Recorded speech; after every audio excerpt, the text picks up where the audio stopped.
हर्षवर्धन जी, जिस तरह से जो नाम सामने आए हैं, ये सिर्फ 23 का खाका नहीं है, ये 24 का भी खाका होगा, क्योंकि इनको केंद्र की राजनीति से आप मध्य प्रदेश में ला रहे हैं। उसके बाद 24 का चुनाव होगा। बहुत से लोग पूछ रहे हैं कि क्या इनमें से कोई फिर वापस 24 में चुनाव नहीं लड़ सकते हैं। ये बड़े सांसद हैं, 7 सांसद हैं जिन्हें सीधे मध्य प्रदेश की राजनीति में चुनाव लड़ाने की बात हो रही है। इसका असर आप 23 और 24 दोनों पर कैसे देख रहे हैं? देखिए सुचेता, राजनीति में या किसी भी जगह पर जो सरप्राइज वैल्यू होती है उसका बड़ा महत्व होता है। और अगर आप अपने कमांड में हैं, आप अपनी रणनीति तय कर पा रहे हैं, सामने वाले को चौंका पा रहे हैं, तो अगर आप क्रिकेट में भी कोई बॉल बदल दें और अचानक उसको चेंज कर दें तो सामने वाला आउट हो जाता है, या मारता भी है तो कैच हो जाता है। फुटबॉल में अगर आपको थोड़ा सा समय से ड्रिबलिंग करनी आती हो, सही जगह पे शॉट खेलें, पेनाल्टी शॉट और पेनाल्टी कॉर्नर को करने का अंदाज बदल दें, तो आपको गोल मारने में आसानी हो जाती है। भारतीय जनता पार्टी जो नरेंद्र मोदी अमित शाह वाली है, उसने इस सरप्राइज वैल्यू को ठीक से इस्तेमाल करना सीख लिया है। हमने एमसीडी चुनाव देखा, गुजरात देखा, त्रिपुरा देखा, कई जगह सफल नहीं भी हुए, लेकिन वो कोशिश करते हैं कि हर बार नए तरह की रणनीति होगी।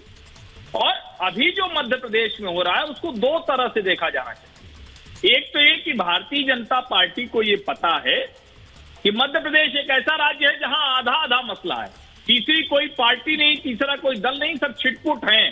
कहीं कोई कुछ वोट पा जाएगा और कोई, लेकिन कांग्रेस और भाजपा ही।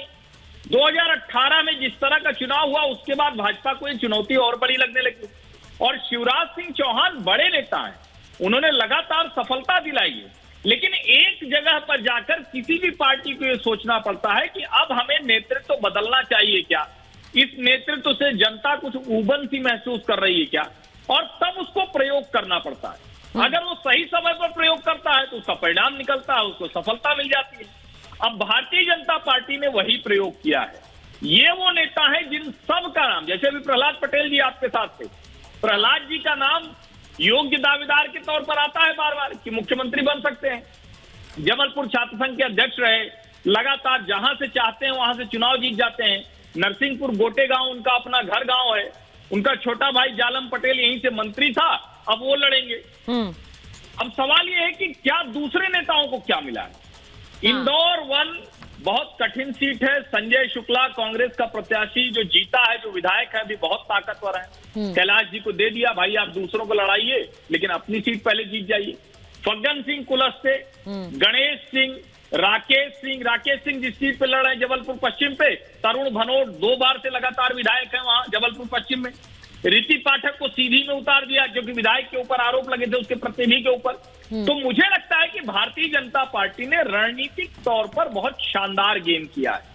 अब इसके आगे जो दूसरे टिकट बटेंगे और उससे कैसे चुनाव चलेगा आगे, उससे बहुत कुछ तय होगा। लेकिन आज की तारीख में भारतीय जनता पार्टी ने शानदार तरीके से अपनी रणनीति बदली है और विपक्षी जो दल है उसके ऊपर वो हावी हो गए। उनके पास कुछ कहने के नहीं तो वो कह रहे हैं कि घबरा गए, ये कर दिया वो कर दिया है। और इस सब के पीछे एक वजह, अमित शाह भोपाल में जिस तरह से उसको उन्होंने कमांड में लिया, चुनाव पूरी तरह से नियंत्रण में है भारतीय जनता पार्टी के।